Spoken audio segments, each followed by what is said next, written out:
Hello and welcome to the Movie Bears podcast. I'm Jim Poliafco and hanging out with some husky, hairy, huggable homos, usually on this show. On this one, there's just two of us. Usually there's three of us. Tonight, the co-host is Will Lindis. Hey, Will, how you doing? Hey, doing great. Actually doing better now that we're here because it feels like it's been an absolute lifetime since we've talked, Jim.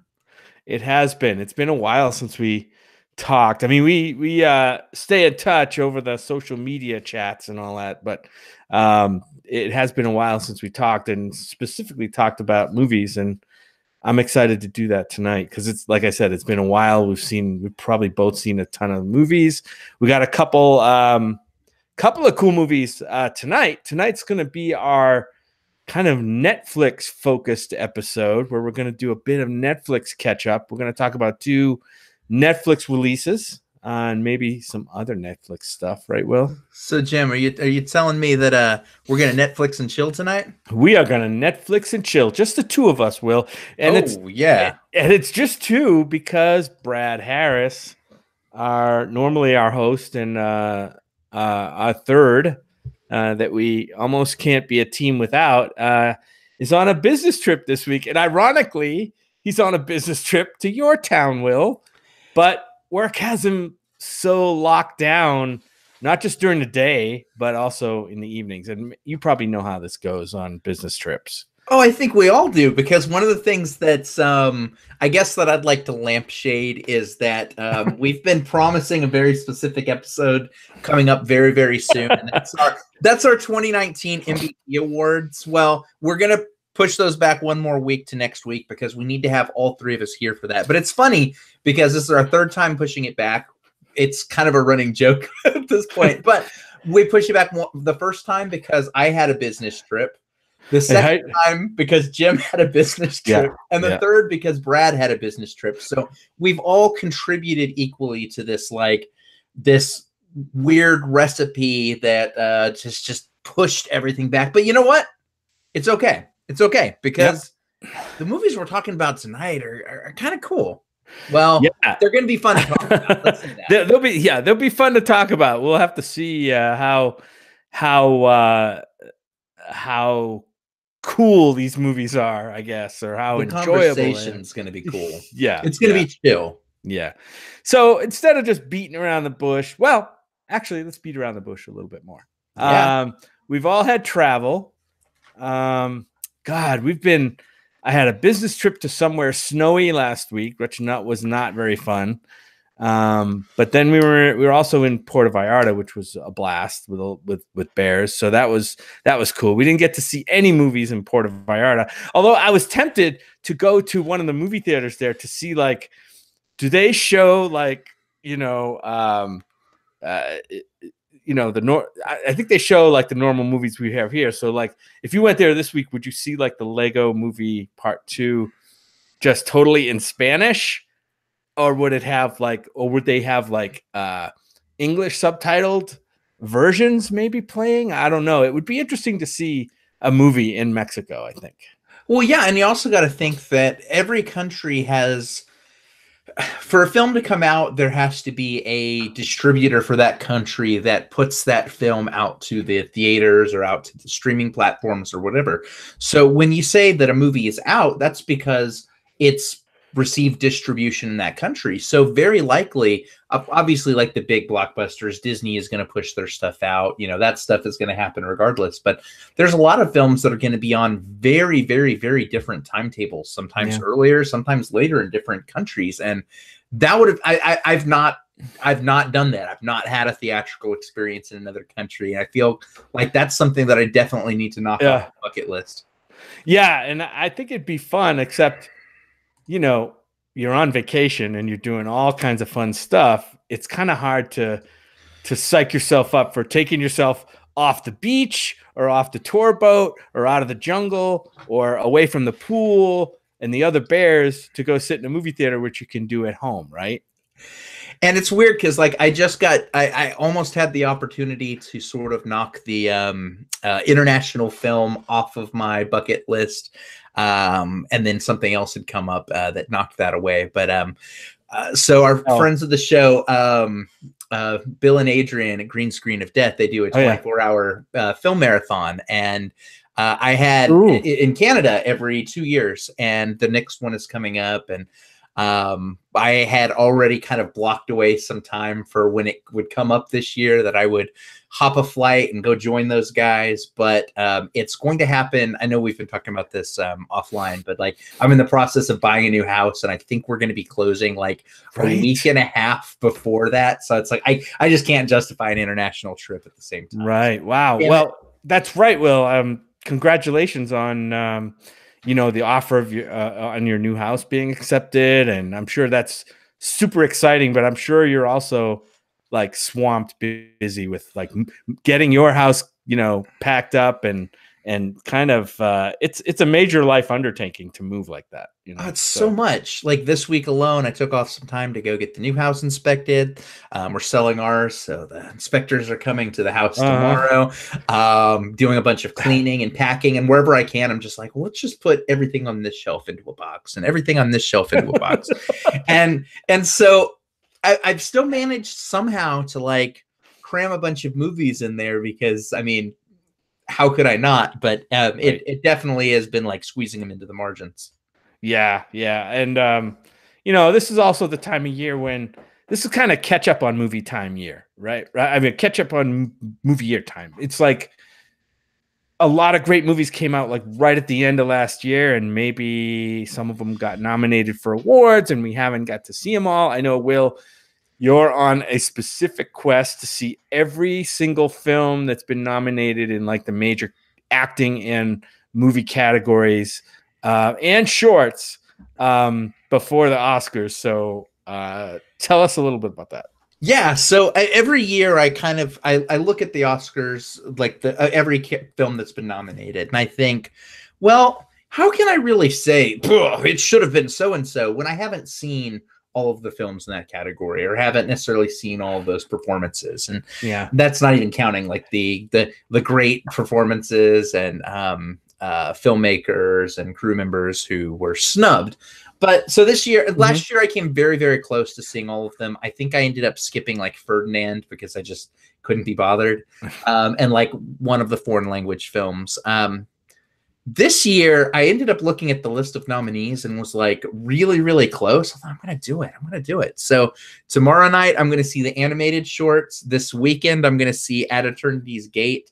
And then all that leaves is one foreign language film, Never Look Away, which actually comes out in Austin the weekend of the Oscars. So barring catastrophe, I should be good. Well, there you go. The little mini quest. The stars are aligning, right? Because there's always that one, like when you look in a category and, granted, I don't put a ton of stock in the Oscars, but yeah, I do like to watch it for entertainment reasons, and I like to cheer on my favorite films if they happen to be nominated and not snubbed, which happens a lot.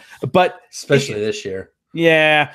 But I always like to, I don't know, there's always that one or two movies or performances in movies that you weren't able to catch. So it's hard to, I don't know. It's hard to say, well, oh yeah, this movie A was definitely my favorite movie in this category this year, but especially, if you didn't see them. So, but good on you. Yeah. I envy your drive to see all those and your opportunity. Cause I don't think I would have the same opportunity to see them all. It's one of those things where like there are certain pockets in the country that are very fortunate. Obviously, like in New York, LA scene, Chicago ends up in a pretty good spot. And of course, here in Austin, we tend to get things sort of in the second wave. So we don't get the opening weekend buzz of things. And like some of the foreign films, like, people have seen them like a month earlier. So, but they do cycle through here. Very, very fortunate that we have an indie film scene and an art house film scene here that is pretty thriving and pretty vibrant. I can't imagine being able to see the films that I see at the frequency that I want to see them living just about anywhere else. Right. And luckily, we have more and more, like it seems like every year, more and more films from the streaming platforms are becoming in the mix for major awards, which is good. Which brings us to our discussion about a streaming platform. We're going to talk not about Netflix, but we're going to talk about two movies on Netflix. We're going to talk about Velvet Buzzsaw, which is the kind of Dan Gilroy, director-writer Dan Gilroy's follow-up to help me out, Will. What was it? It was this is after Nightcrawler and Roman J. Israel. Yeah. Right. And we had Nightcrawler, which was I thought was a fantastic film. Roman J. Israel Esquire, I think that's what it was. Didn't get to see that one. And then this one, Velvet Buzzsaw, released on Netflix.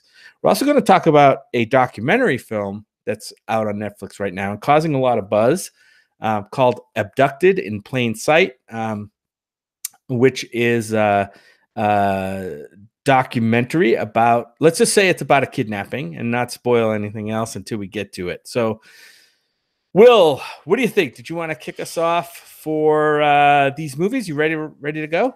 Yeah, let's do this thing. Okay, all right. So here we go. Our review of Velvet Buzzsaw.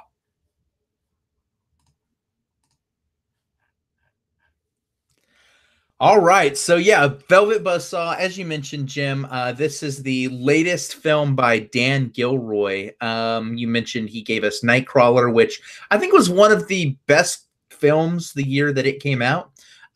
He gave us Roman J. Israel, which was one of the most right in the middle films the year it came out, which is very fortunate that we're completing the hat trick here, because Velvet Buzzsaw is one of my least favorite films that I've seen this year. Yeah. Let's talk about why.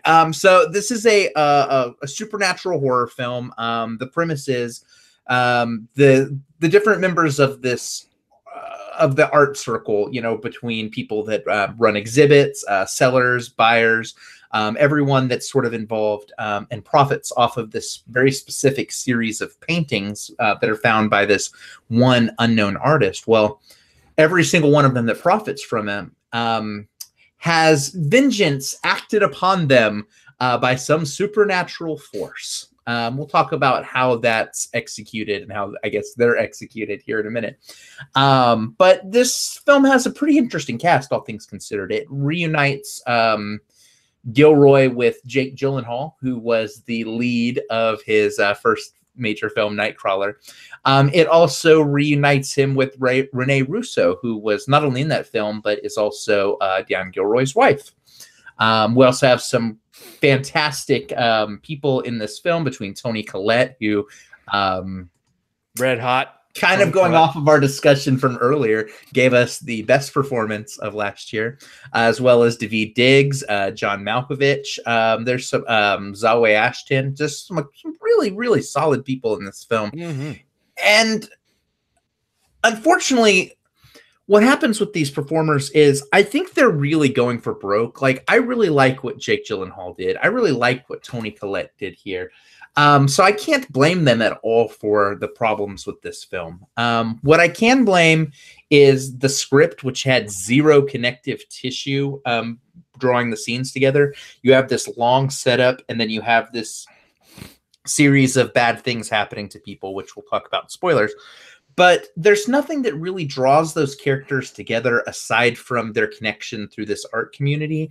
It almost plays like a series of vignettes in some ways, but even that would have been more fascinating than kind of the tenuous connections that we got. There may be two pretty interesting kills. And when you're watching a movie about kills, you want cool kills. You want, like, you either want the gore, you want the creep factor, you want the wow, whatever it happens to be. And there's like two that have that. And then there's a lot that are just incredibly underwhelming and frustrating. So from a kind of the metaphor of like greed will consume us, art will consume us, that sort of thing, it fails because it's not interesting. From a horror perspective, it fails because it's not terrifying or exciting. From a script perspective, it fails because there's nothing that's really gripping. I think the only thing that I would say in this film's favor is that some of the performers, I think, outperformed the material, but man, it just wasn't enough. And it's a shame too, because I think a lot of people are going to look at this and think like, oh, Dan Gilroy's a hack. Like, you know, he flashed really bright with Nightcrawler, and then he turns out Velvet Buzzsaw. He's a one-hit wonder, etc. And that's unfortunate, because I think what a lot of people don't realize is Dan Gilroy's not some young dude who just like started making films yesterday. This is a guy who's been writing scripts for quite a while. This is a guy that's been working in the film industry since the early 90s. So he's only recently sort of had the fiefdom to his own, being able to direct his own things. And I don't think he's going the right direction, but I am curious to give him like one more shot, because I know that he can do better than this. We've seen him do better than this, and I want to see what that next good version of this film could be. So yeah, if you're skipping through Netflix and this one pops up, you know, do you want to hit play? Do you want to add it to your queue? My recommendation, man, just watch Kimmy Schmidt or literally anything else on Netflix instead. Sorry. Yeah. Well, I didn't like this movie either. Although I don't think I disliked it as much as you. I was disappointed in this movie, probably moderately disappointed, because the talent that's on the screen in this movie, I mean, Jake Gyllenhaal, right? I think he always gives, you know, a good performance and tries to elevate the material. Whether he does or not doesn't always fall on him. But I do like Jake, and I think he gives it a great performance here. He's a very weird character in this movie, right? It's very kind of eclectic, strange individual. But a lot of the characters in this movie are supposed to be like edgy. This is supposed to be like a edgier, artier version of like a Scream movie. I think it's kind of what I think what it was trying to be. Although it didn't even really, I don't think, come close to that movie, which I didn't like all that much. So, and you're right, Will. I think it's because the movie, like you said, it felt disconnected. Like we knew, and we'll get into this in spoilers, but we knew that bad things were happening, but I don't think we really ever knew why. Some of the characters kind of commented on maybe why this was happening, or why or how this supernatural thing was. It like never really set up any rules. And so there was some of the kills, Will, you mentioned, some of them were like ultra silly, like, and really, really, I thought poorly done. And that's why I said it kind of came off like a Scream movie with kills that really didn't excite us. Yeah, I would say on this one, it's probably not worth going out of your way to watch. If you find that you've totally exhausted your Netflix queue and you want to see this, go ahead and have at it. There are some things to come out of here. I mean, Daveed Diggs, I think is you know, I hope and I think the guy is going to be a big star. He was in Blindspotting this year, and one of the best films of the year, that one of those snubs, I think, that we that we talked about at the Oscars. I think he's a major talent that's going to be coming out. I thought John Malkovich, although I thought he's showing up in a lot of Netflix stuff now. He was in Bird Box. He's in here, playing maybe the same character. I don't know. I think he's always good to see, but you know, I didn't, like I said, I didn't mind really any of the performances in here. Oh, and I'll save some things for spoilers, but yeah, I would say let's yeah, this one is a pass me, and like I said, only because it was a big disappointment. It was almost 2 hours long too, and that's, if you're 2 hours long and you're not that interesting, that's a kind of insult upon injury, if you ask me. Daveed Diggs is 100% one of those guys who just like elevates whatever he's in. You know, you mentioned Blindspotting, and I think that's definitely sort of his like coming out party in terms of like just sort of stepping onto the scene and saying like, yeah, I can be a leading man. But this is a dude who, of course, we know that he has a background from Hamilton, which I'm a Hamill fan. So that was my first. Yeah, so that was my first introduction to him. But After that, he played a small part in, I think, season 2 of Unbreakable Kimmy Schmidt, and then right after that, followed up with the role of just the teacher in that movie, the Jacob Tremblay movie Wonder. Oh yeah. So and in both of those things, like, he immediately jumps off of the screen, and you just want to see more about him. Like, when I think about Wonder, like that movie, like, I can't remember a ton of what happened in it, but I remember him being really damn good. And that's the same thing here. Like, I think Daveed Diggs, like, definitely was stronger than the material, and more so, I think he was incredibly underutilized here. Yes. His character didn't have like a lot to do, and that sucked because I know that whatever you gave him, he could have done more with. No, in a movie full of like eccentric characters and over the top characters like the Gyllenhaal character, the Malkovich character, you take an actor like Daveed Diggs with his talent, and you make him probably the most normal, toned down character in the whole movie, which was kind of a shame. But hey, we don't get to write the movies that we want, but we get to watch all these cool movies. And yeah. So, Will, do you have anything else to say in non-spoilers about this? So you want to get into spoilers? I got something to say in spoilers, but nothing in non-spoilers. All right, let's do it. So we're going to give you a little time here. We're going to get to spoilers. We're going to be talking about spoilers for probably 10 or 15 minutes. So if you don't want to hear spoilers for Velvet Buzzsaw, then go ahead and jump forward to our next review, which is Abducted in Plain Sight. Okay, so spoilers are now fair game. Will, you said you had a lot to talk about, or at least some things to talk about in spoilers. Yeah, so I think that the thing that's most interesting to talk about here, and I mean, we hinted at it, but we didn't get into it, was the manner of how these kills went down. We don't know the reason why, and honestly, that part wasn't the part that bothers me. Like, all I need to know is people profited off of this, like, this evil art, and as a result, they ended up suffering for it. Cool, that's enough for me. What ends up happening is all of the art that these people interact with kills them. But what's interesting is that it's never the actual, like, at no point are they killed by the actual art that that they stole from the deranged man who had pacts with whatever, like that. None of that art actually kills them. It's the other art that's already in their lives, whether it be graffiti in one case, whether it be an art installation, a statue or robotic statue thing, a tattoo, or just a traditional painting. In each of these different ways, like, the art that surrounds these people consumes them. It destroys them in their search for something like new and original and creative. It's this commercialized art that they're profiting from that wrecks them. And there's something to be said for there. There's something kind of cool there. But the problem with all of this is that is a really freaking cool premise. Like, you can do anything with that. You can do, like, just think about those things. And I only really appreciated 2 of them. There's one where there's this, like, sphere that you put your hand into, and you have a tactile experience based on what's in it.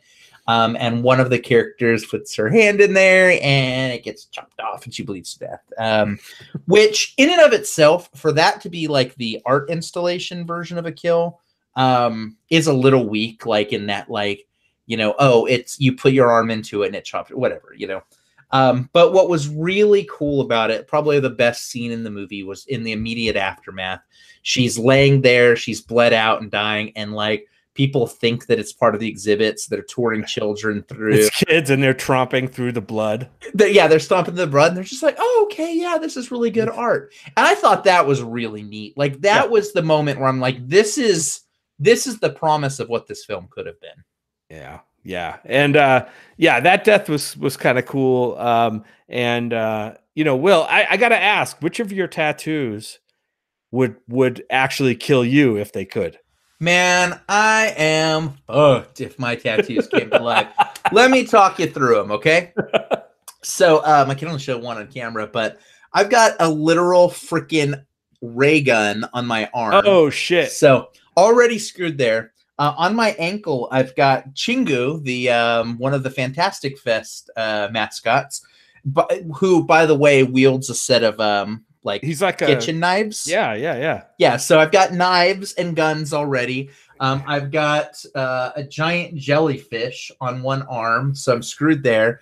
My entire right calf and ankle are a flaming phoenix, so I don't even want to experience that. You're gonna burn. You're gonna burn. I'm gonna burn. I'm gonna get stung. I'm gonna get blasted. I'm gonna get my leg chopped off. Like, man, I just need to get tattoos of like, I don't know, like fluffy clouds and kittens next time, because I'm not setting myself up for success in the Velvet Buzzsaw world. Yeah.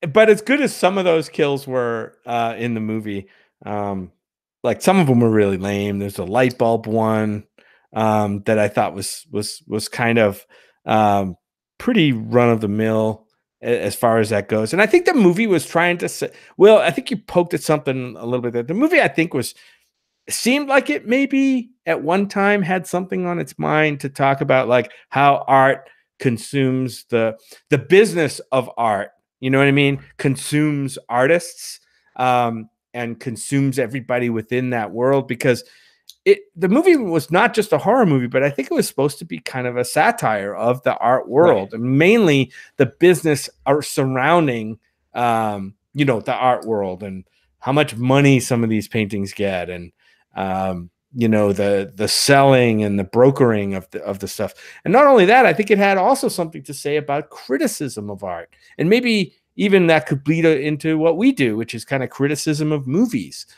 because Jake was plays an art critic in this movie, and it kind of pokes a little bit at that. I just wish it had done more, and it had kind of not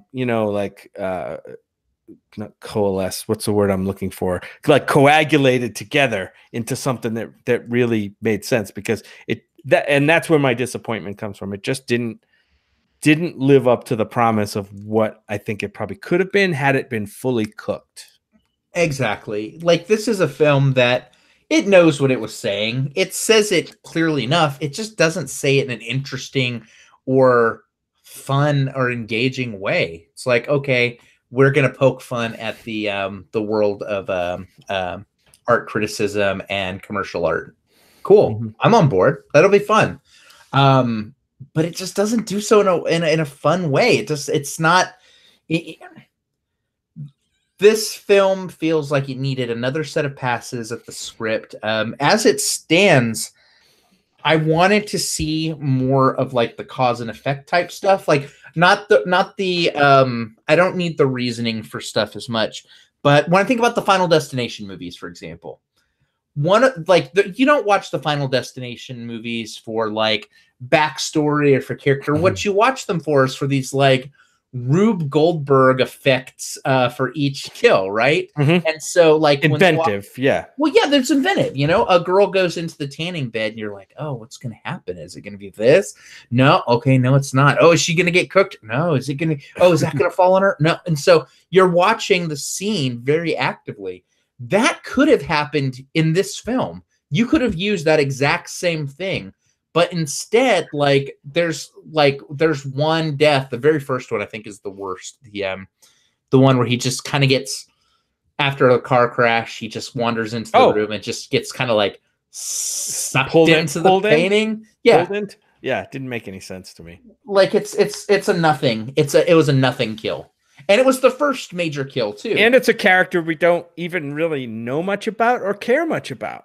You know what I mean? So, and that's part of the problem, too. Like, why are we supposed to care about this guy getting killed? I'm not sure. Yeah. But, I wanted to get, like, the Velvet Buzzsaw itself, like the neck tattoo as a killing device was fun. But it was cool. It was cool. That was a cool moment that was in an otherwise kind of pointless scene because it was happening juxtaposed against something else, and so the tension was just completely deflated out of it. Talk about the tattoo one? Yeah. The one at the end? Yeah. Mm-hmm. I think that was interesting because it was set up well because, it was set up, all these killings had happened. This woman played by Renee Russo, right? I think it was in the last one. She realized what was going on, that this art was killing everybody around her. So she hires this crew to come in and just clean her house out of all the art in the house. And that's what they do. And so she's sitting there. It's quiet. Afterwards, all the art is gone. Her house is empty. She's sitting out, I think, kind of reflecting on what's happened. And lo and behold, the camera starts zooming in on her tattoo of a buzzsaw. She was in a band called Velvet Buzzsaw when she was younger. And so she had this tattoo of a buzzsaw, and the buzzsaw starts up and basically just like chops her up right there on the spot. So yeah, that was an inventive kill, I think, because of the way it was set up, not just the actual action. So, but unfortunately, it has these moments where there's another character that's doing some things at that exact same time. So it's cutting back and forth between a few moments, which deflates some of the tension because the other character that cuts back and forth, there's not anything major that happens with them. And two, it sort of plays its hand very deliberately in that, like, oh, there's no art. Now the pan back, show the tattoo, go for the kill. Like, I think they could have really played with that scene, given it some more tension, given it a little bit more of kind of the mystery of what was going to happen or how's it going to happen to her. And as it was, it played it just too directly. And I think that's probably my problem with the entire film. It wanted to get to these moments. So it just kind of said, all right, well, how best to get to that moment? Well, let's just do the moment. What's the next moment? Well, let's just do the moment. And so nothing pulls those moments together. Nothing pulls the kind of the tension. There should be like kind of rising action and climax and resolution within each scene. You should see all of that happening. And we don't always get that. It feels messy. It feels undercooked. And I really wanted better. I was super excited when I saw this one was playing at some of the festivals, and I was on board for its Netflix release. And oh boy. Yeah. Well, have we chopped this one up to pieces? Well, kind of. I think so. I think we have critiqued it. I want to mention one positive thing about this movie. Go for it. There's some good man butt in this movie.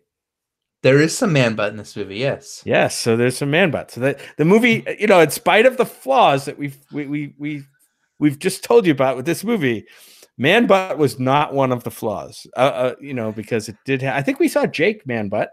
Yeah, we saw Jake man butt, and we saw Jake's. Also, this Jake has a boyfriend or a husband, and he's a very what's the word I'm looking for? Sexuality. What's the word I'm looking for? Sexually fluid character, which, hey, give the movie credit for representing a sexually fluid character on the screen.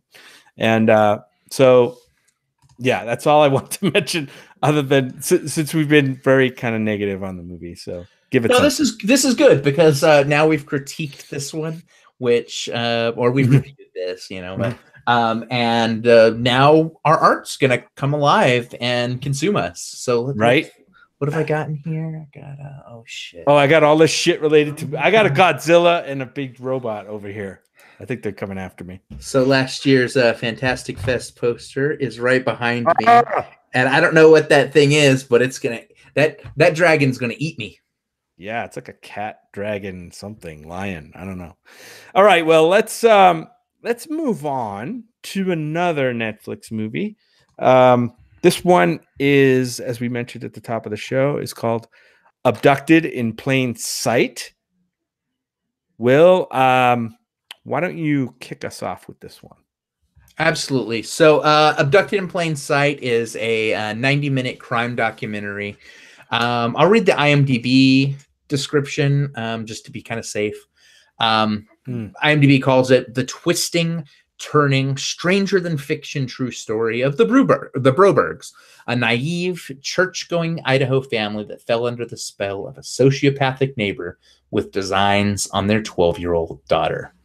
So these types of true crime documentaries are always compelling. I mean, I'm personally the type to eat these up, or a true crime podcast. Like I just got done binging Dr. Death, and I got Dirty John lined up next. Like, this type of stuff is my bread and butter. This one is particularly disturbing because it's about a child. It's about something very terrible that happens to a child, and in this case, she's like 12 years old. And two, there's this element of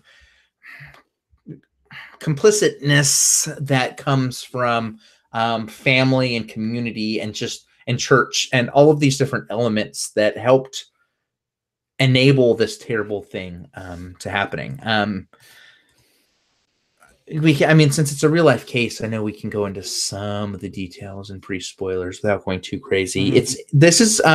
What's interesting is this is the victim in this. I guess spoiler alert is Jan Broberg, who ended up on the other side of all of this, becoming a not only an advocate but also an actress.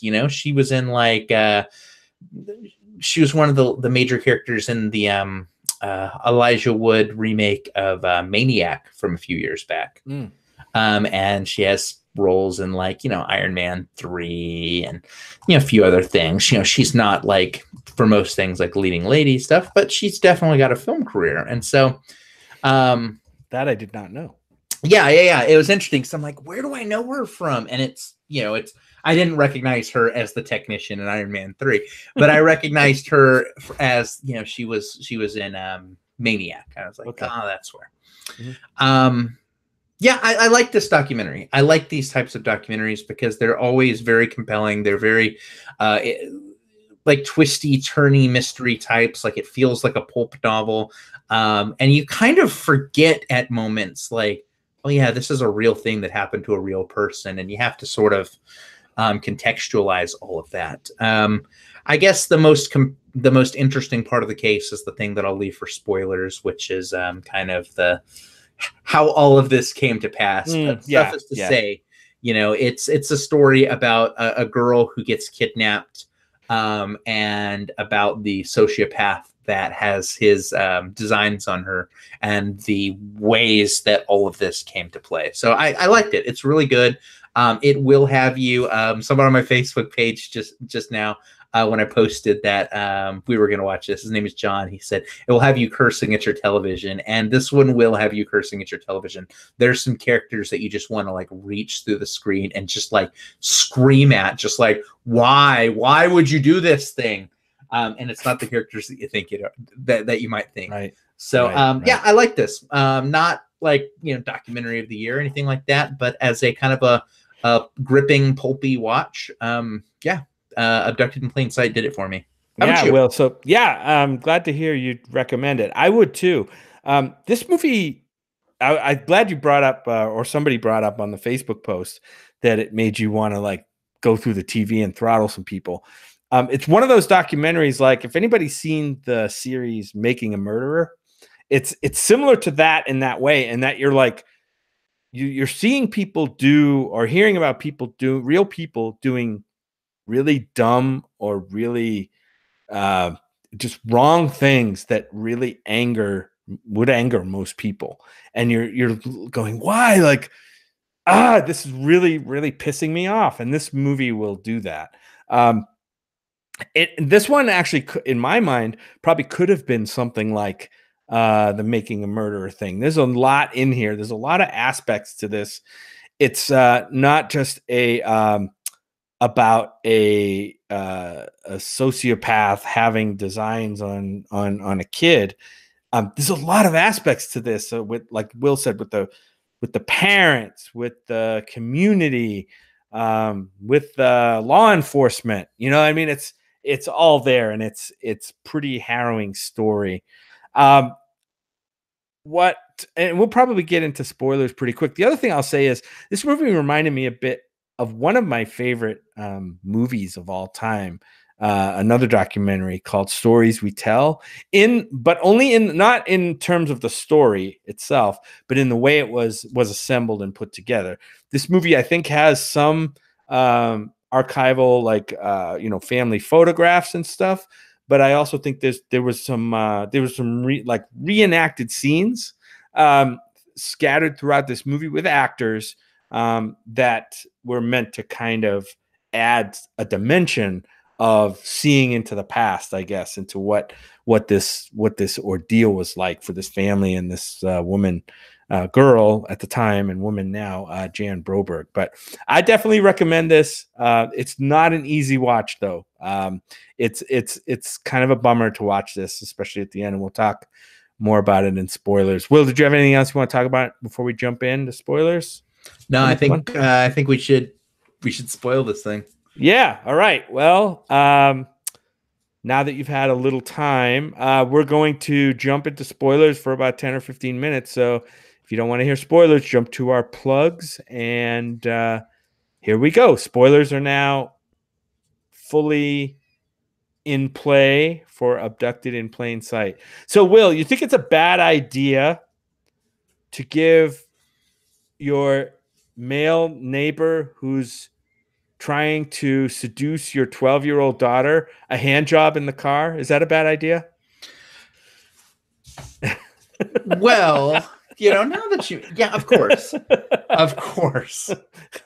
Yeah, that was the most head scratchy moment in this movie. I want to talk about a lot of this. So I'll go ahead and lay it out a little bit. So yeah, just to get it out on the table, Jan Broberg is she was not killed.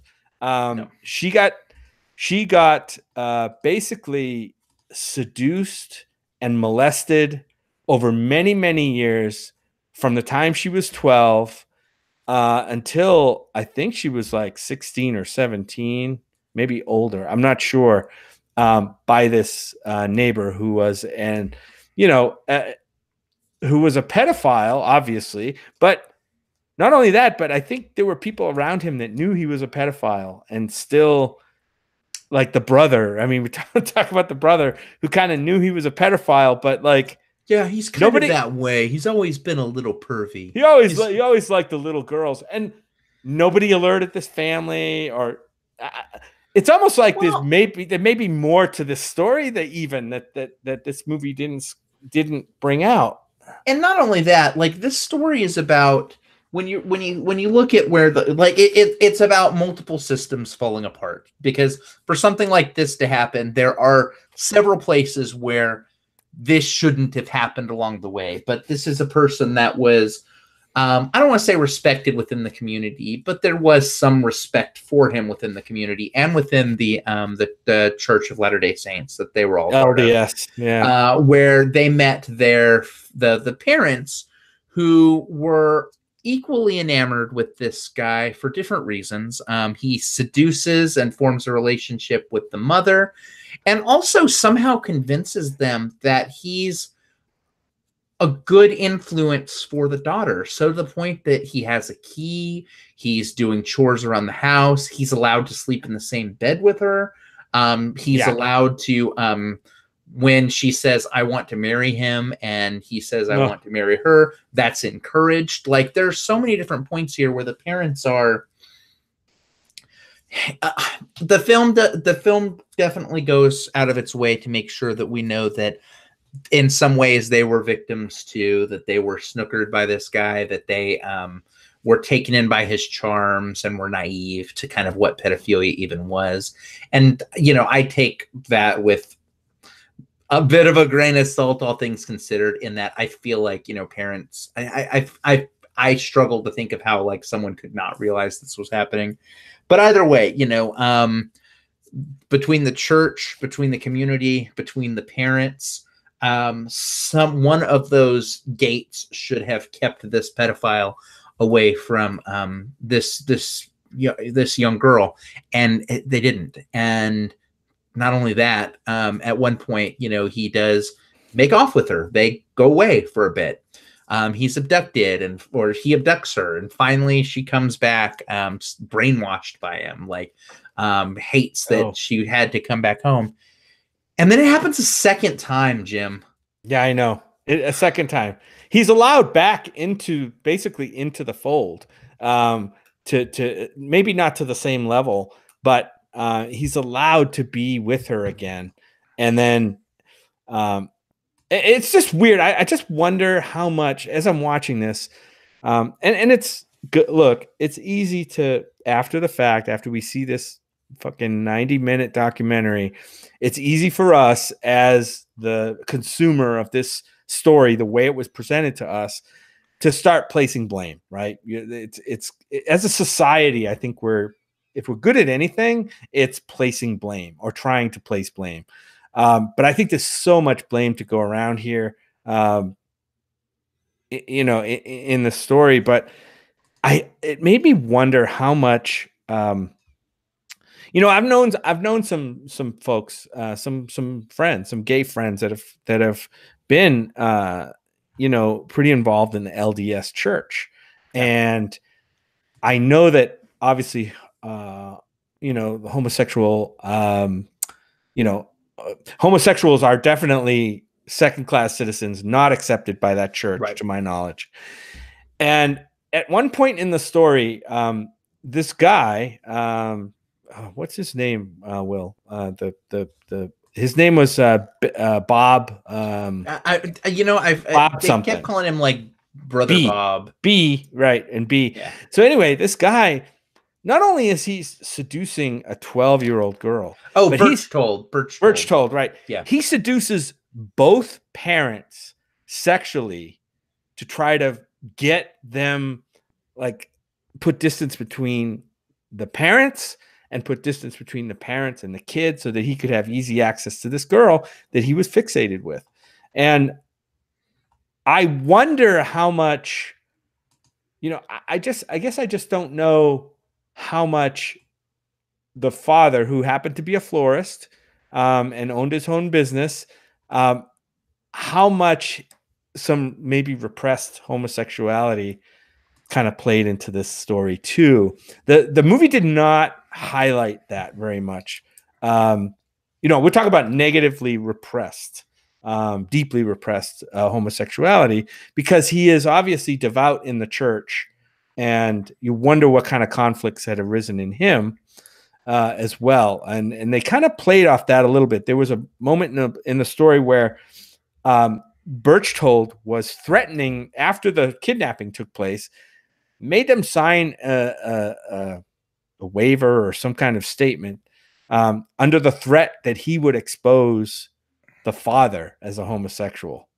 And at that point, I'm like, why would you trade your daughter's, why would you trade your daughter's life for, whether you had the secret or not? Like, was it, I mean, as a dad myself, I couldn't put myself in that spot. I mean, certainly, I think that's the most important point. But I do think that there is a strong grip that church has.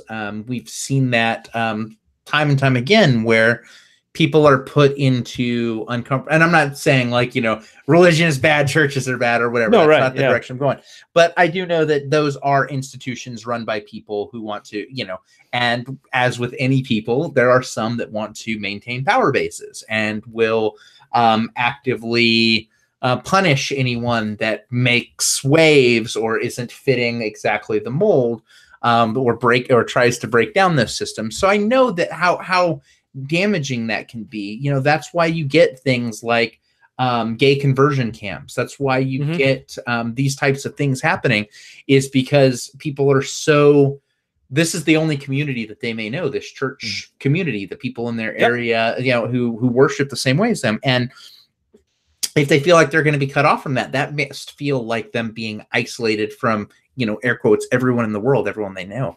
That said, all of that said, blame to go around. I mean, I am not a parent. Jim, you are. And I don't want to get into too many hypotheticals because it's an unfortunate situation, all things considered. But I can't imagine any scenario where, if I had children, I would allow some adult to come in and sleep in their bed, and just like the different things that happen here. Like I kept watching this thinking, man, this film is really doing its best to try to show how they were sort of victims of this too. And in some ways they are, but at the same time, like, I don't want it to be lost that these parents failed their daughter pretty dramatically. Yeah.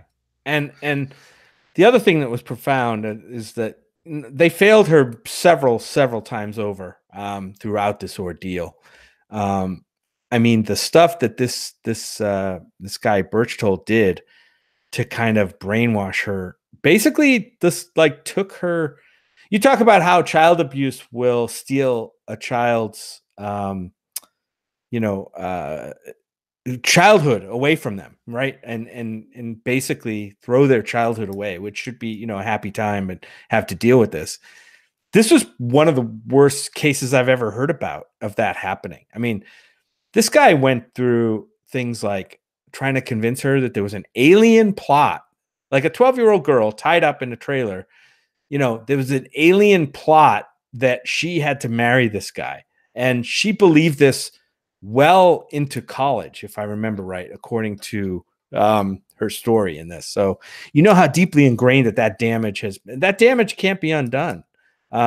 She seems to be coping with it to some degree now. She seems like a successful, as well-adjusted as you can imagine, as you can, can be. But it was just sad to see that damage done, because it did show how much of a vivacious, happy-go-lucky child she was before this went down.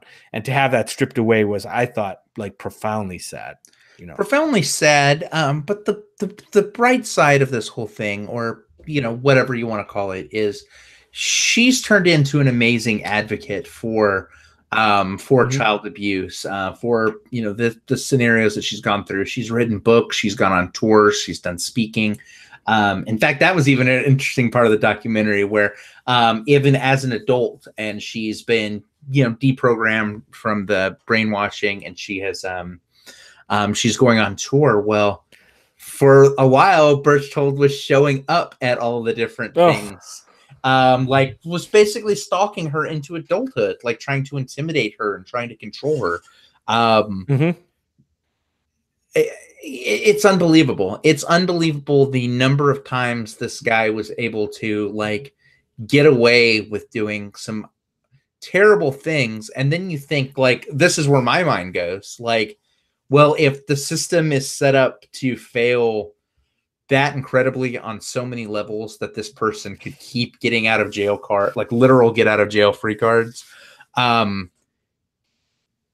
you got to wonder just like how many other similar stories are happening that don't get documentaries, or where the person doesn't get deprogrammed, or where, I'm not putting this at the blame of, like, Church of Latter-day Saints or anything like that. Just like whatever social structure, whatever threat structure it is that causes people to make these decisions that are against the best the best interest of their children. Like, this can't be isolated, and it's terrifying to think that probably the stories we're not hearing are the ones that are less successful. As bad or worse than this. Yeah. And it was the thing that was astounding was to see.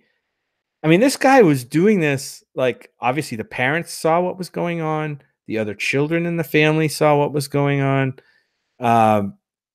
And people were either under this guy's spell, or they were powerless. I mean, he wasn't a guy that was in a position of real, like, what we would consider power. Like, he didn't have any legal authority over them. He didn't have any, like, church authority. He wasn't at a high position in the church or in the community. The guy was a car salesman. Like, it's just crazy. Well, car salesmen fall into a whole separate category, not lumped in with this guy necessarily, but they can be They can be persuasive. They can be persuasive when it comes down to getting you to buy that car. Jim, that's not going to be the pull quote from this episode. Oh yeah, salesman of the year. This guy does not get, but yeah, this is like I said, it's a tough watch, but I think it's a well constructed documentary. I think there's probably more to this story that didn't get on into the film. Maybe it's in the book. I don't know, because there is a book that was written by the mother, believe it or not, that about this case. So, yeah. Will, do you have anything else? Yeah, you can't condense like the entirety of this terrible situation that happened to this one person over all of these years into a 90-minute documentary without cutting some of the details out or or omitting certain facts altogether. So yeah, I'm very curious to, I don't know if I'll get to it because, the stack of books by the bed is obnoxiously large right now, but I would be interested in reading up more on this one and just seeing how deep some of these, how deep he got into her head. Yeah. Yeah. All right. So that's Abducted in Plain Sight. I think we'll leave that one there. And, hopefully people will get to see this one now that it's on Netflix. It's been around since 2017. So, go out and catch it. There's some good stuff on Netflix. I think that moves us into plugs, Will. I think we got through 2 movies. Yeah, 2 movies. That's pretty good. And pretty good time. We didn't we didn't ramble too much this episode. I'm sure some listener right now is going like, yeah, right. No, yeah. It's funny though, with only 2 of us here, we could each ramble a little bit more. And still make the same time. And so we kind of filled up the space. But Will, why don't you give us your plug for this week? Oh my gosh. Like in getting ready for the episode, the one thing I didn't do was like very definitively say, this is my plug. So I'm going to say a couple because why not? We're good on time. All right. So first one, I want to draw everyone's attention to the CriterionChannel.com or just CriterionChannel.com. So as we've talked about here on the show, Jim and I are both really big fans of a service that used to exist called Filmstruck, which showed a lot of classic films primarily through from the Criterion Library. Well, Filmstruck went away last year, and it felt like an all is lost kind of moment. Well, Criterion has decided to launch their own channel called the Criterion Channel. It goes live on April 8th.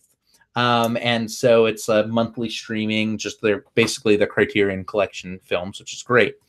But until then, if you sign up now, you don't pay anything until April 8th when the service launches. But if you sign up now for it, you become a founder. And if you're a founder, that means every week between now and then, you can stream whatever their focused movie is for the week. So they've already highlighted what did they have? Last week was the Chungking Express, which is a movie by Wong Kar-wai, which is just an absolutely stellar film. The first LGBT week theme. What's that?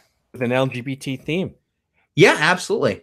And before that, you had Mikey and Nicky by Elaine May, a movie from '76 with Peter Falk and John Cassavetes, which is really good, really darn good actually.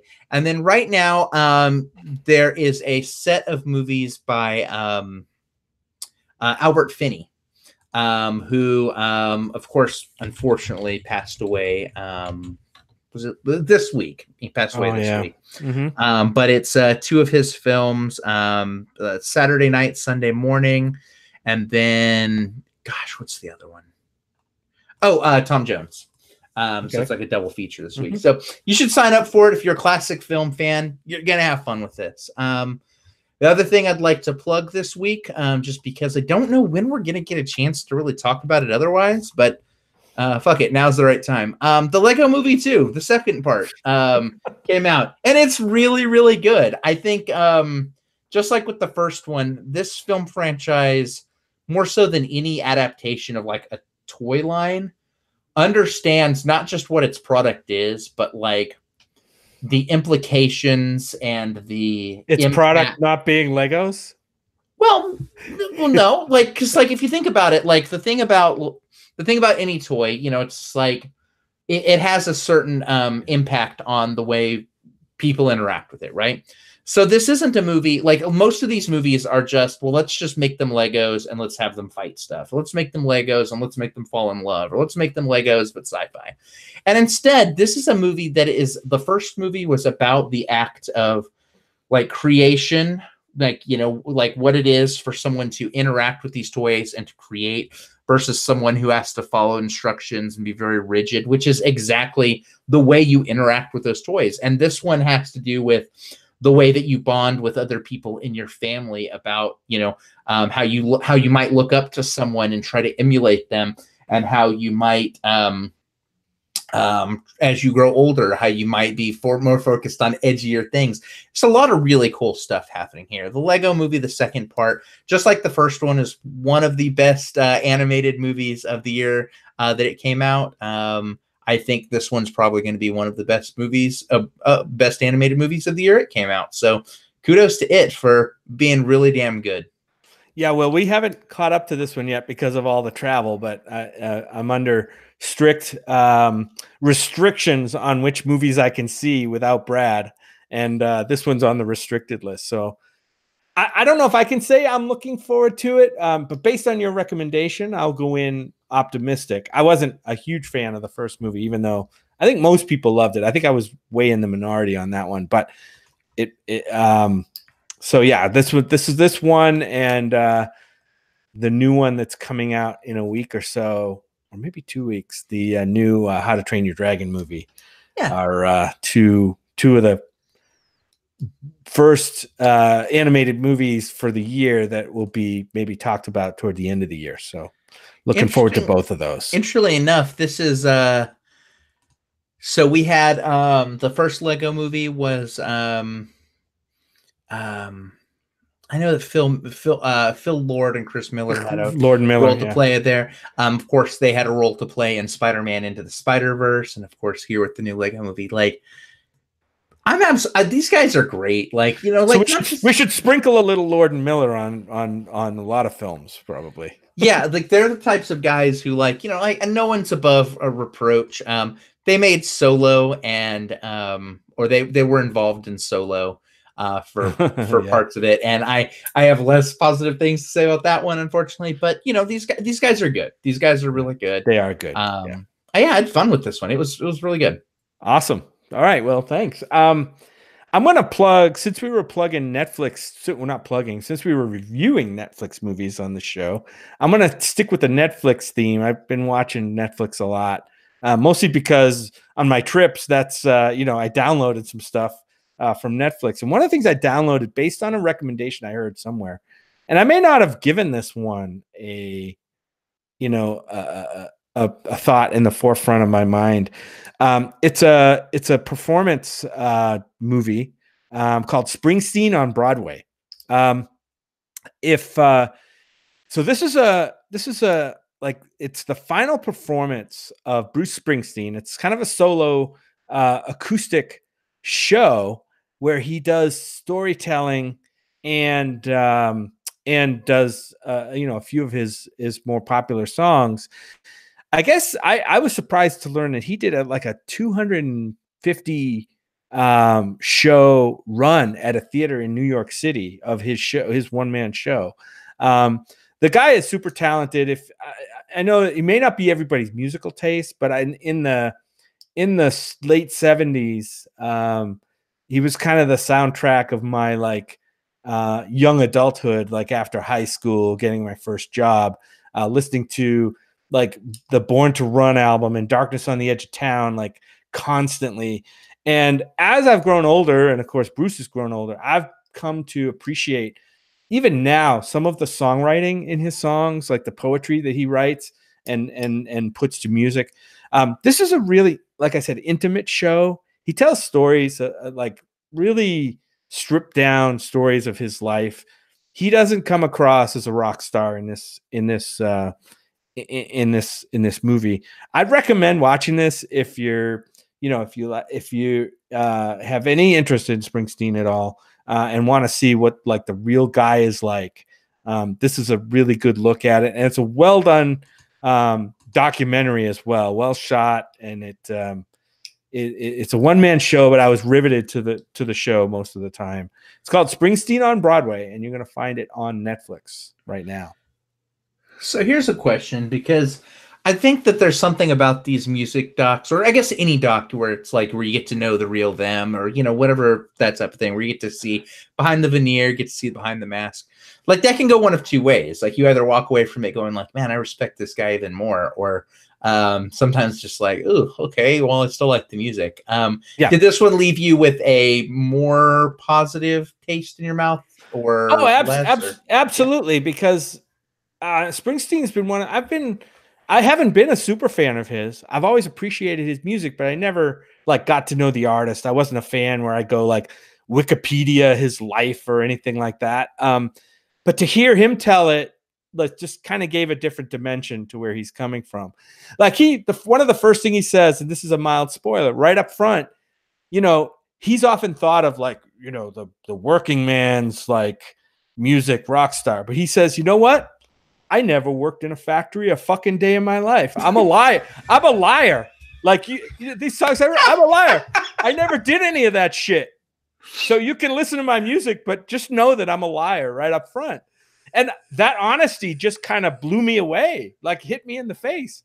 And it was great to watch. It was really good to watch, to see that. So you're saying that when Bruce Springsteen's just like hanging out in between shows, he's not sitting there in his blue jeans with his rolled up sleeves.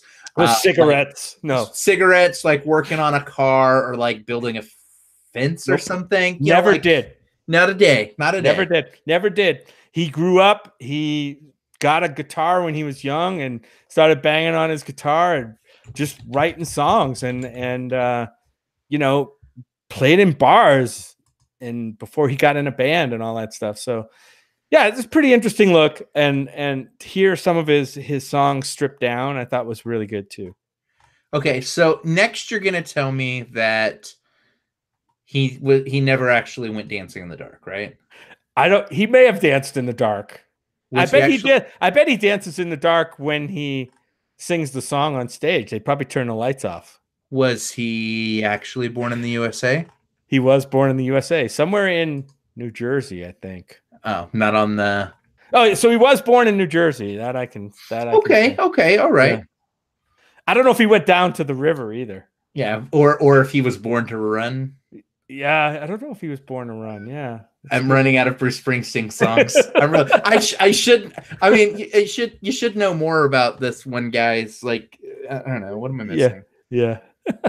Well, they say people always write what they know about, but in this case, he didn't. But somehow. Some of his songs became anthems just from a totally false place. And I think that's interesting. And I think it's interesting that he would admit that and tell you that. And, he says that's the nature of art sometimes, that it is made up. I think we see that from time to time, though, with like, I mean, we see that especially now when we have, I think there's a tendency to try to politicize certain performers. And don't get me wrong, like there's a lot that are incredibly political that have stances about certain things, but there are certain people who are a little more neutral on their stances who sometimes get co-opted into things like, and not always because of things that they've said or done. I remember a thing pretty recently where for about 2 or 3 days, The Rock became like the poster child of like conservatives because someone shared like a fake meme about him, like, not liking like snowflake SJW children. And then he came out and was like, I never did this interview. That's not me. Exactly. Yeah. And so that's very fascinating to see it happen. I guess a little bit more organically than like via Facebook memes. And he doesn't get too political in this, which is good because that's kind of a pet peeve of mine when artists speak politically from their position of popularity. I don't mind if they put it in their art and you can decide whether to listen to their music or whatever, but to get up there and to a captive audience and, start preaching your political point of views always typically rubs me the wrong way. Bruce doesn't do that, but he does. You could tell by some of his comments about like growing old and the way things are versus the way things used to be that I think he's on a fair side of things. Let's put it that way. I'm not 100% on the same page, just in terms of like, one of my favorite concerts I ever went to this artist named Kishibashi who does like he does a lot of like violin and like loops in his music. So every time he does a performance, it's different. He'll play a bit live, loop it, and then play it through. One of the times I saw him was like a month before the 2016 elections. So he had this thing where instead of just the normal like do that he plays, he goes into the mic and says, "Don't vote for Trump," and then he like puts that into a loop, and then it's playing quickly like like all the way through it. It becomes this like really memorable backbeat. So I guess to be fair though, that's included in the art, so that probably passes your sniff test too. But. No, that I think it does. I think if you include it in the art, you know, instead of just giving me a fucking lecture, like that's to me that's different. It's much more easily palatable for me. And I don't care what the viewpoint is. You know what I mean? I don't care whether I agree with it or not. I typically don't like to listen to it. So that's just me. It's okay. That's okay. I'm fully embracing my like this stage of my life where I'm just like incredibly passionate about everything to the point of exhaustion. Oh well.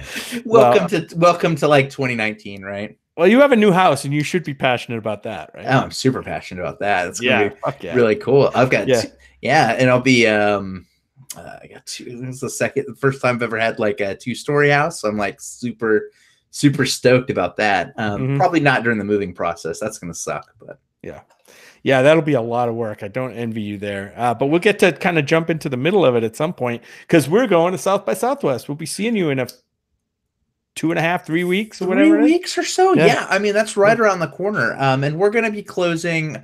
I think we're pushing the closing date back until after South by just to make things easy. So you may not get to see it this time. You may have like literally missed it by like a day. I think when you guys are here, we're like the guest room is probably just going to have like the bed and a mattress and like that maybe it at that point, like the shelves and like everything might be moved. You mean I'm not? Oh man, I'm going to miss knocking over about 20 of your little Funko Pops when I put my shirt on in the morning. Yeah, those guys are in a box. Oh well, I'll miss them, but I still appreciate the hospitality, Will. Yeah, no, it's going to be fun. We're going to see a lot of great movies together in just a few weeks. Jim, you, me, and Brad, we are assuming like, you know, we don't get shut out because of lines or something like that. We're going to be at the world premiere of the new Jordan Peele movie, Us. That's going to be fun. That movie looks like it could be a little bit crazy. Definitely reminiscent of Get Out a little bit. So it seems like it's in a similar vein. We'll see how different it is. It'll be fun to see how that unfolds. And the excitement's going to be really high. Yeah. And then, of course, the closing night film. I don't know how late you guys are staying. We probably won't see that one. But that's the world premiere of Pet Sematary, the remake of the new Stephen King movie. So bookended by horror movies. Gotta love it. It's almost like it's a genre festival. Yeah. Last year it was opened with The Quiet Place and ended with Isle of Dogs. Which is not a horror movie. Not a horror movie, but like, you know, it's kind of sci-fi genre adjacent. Fantasy. Yeah. Cool. If someone programmed it into a genre festival, I would I wouldn't be too taken aback. But man, I'm excited. Most importantly, I'm excited to see you guys. Yes, it'll be fun to hang out with you. So Will, why don't we finish off by telling people where they can find us on the internet, and then we'll sign off. Yeah, absolutely. So if you want to hear more of my madman ramblings, you can find them on Facebook. Just look for me by name, Will Lindis. You can look for me on Twitter at Whatever Cove. You can also find me on Letterboxd. Just look for Will Lindis. Add me there. Letterboxd is a great service for anyone that likes logging the movies and adding star ratings to everything they watch and building community with the other users as well. So look for me on any of those 3 platforms, or hey, come back in a month and look for me in my new house. Yes. Actually, don't. That's creepy as fuck. If you're like in the bushes outside, just don't be that guy. Yeah. He'd still be Will in Austin, people. Don't worry. He'll still be there now. Still in Austin. Just a different quadrant. Yeah. All right. Well, you guys, you can find me on Twitter at JJP Out West, where I mostly tweet about movies and movie experiences.